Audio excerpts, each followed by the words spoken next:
Hello అండి, జై Srikrishna. Video miss కాకుండా చూడండి.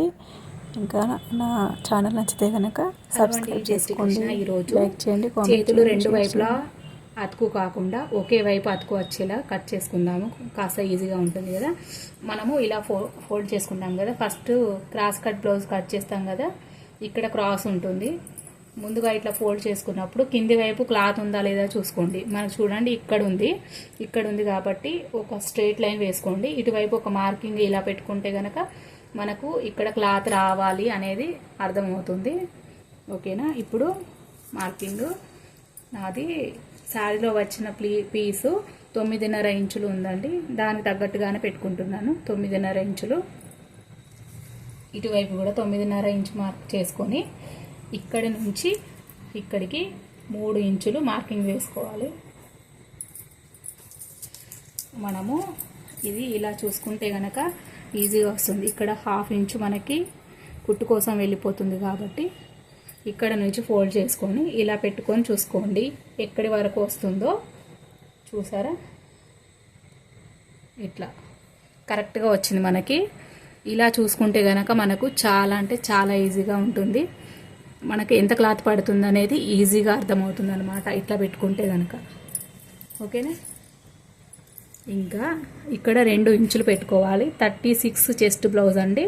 8 ఇంచులు ఆర్మ్ రౌండ్ ఉన్నది. ఇంకా ఇటువైపు 2 ఇంచులు. ఇది ఇక్కడికి ఉంది కదా, ఇక్కడ నుంచి ఇక్కడికి 2 ఇంచులు పెట్టేసుకుందాము. ఇంకా ఇక్కడి నుంచి ఇక్కడికి షేప్ తీసుకుంటే సరిపోతుంది. ఇలా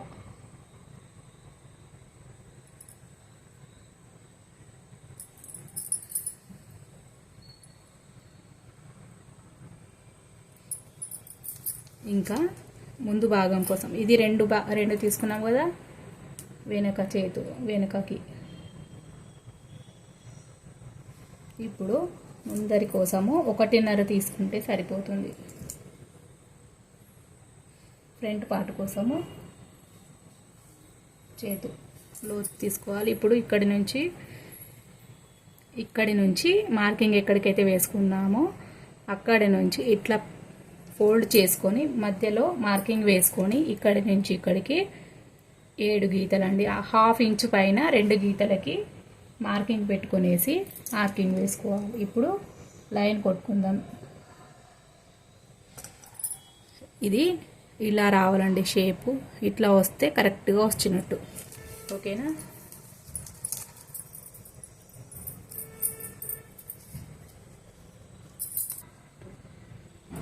ఇంకా చేతి రౌండ్ వచ్చేసి 6 ఇంచెస్ ప్లస్ 2 ఇంచెస్.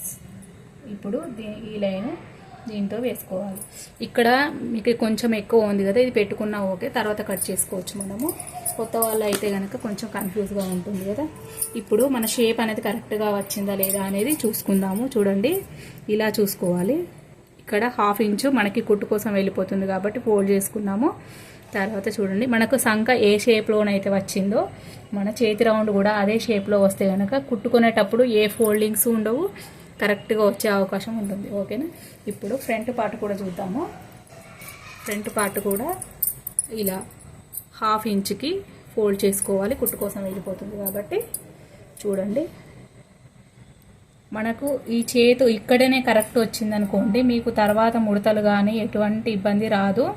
మనము కొంచెం లేట్ అయినా సరే ఇక్కడే సరి చేసుకుంటే కనుక మీకు కుట్టుకునేటప్పుడు ఎటువంటి ప్రాబ్లం అనేది రాదు.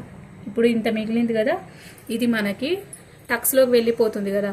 ఇక్కడ మనము టక్స్ వేసుకుంటాం కదా, అది ఇందులోకి వెళ్ళిపోతుంది. కరెక్ట్గా వచ్చింది ఇప్పుడు మనకి ఫ్రంట్ పార్టు బ్యాక్ పార్ట్. మీరు ప్రతి ఒక్క బ్లౌజ్కు కూడా ఇలా సరి చేసుకుంటే కరెక్ట్గా వస్తుంది. ఓకేనా. ఇప్పుడు ఇది కట్ చేసేసుకుందాం.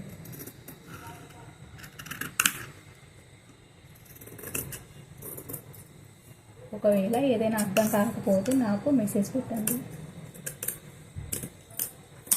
కామెంట్లో అడిగితే చెప్తాను. పాపం సరే.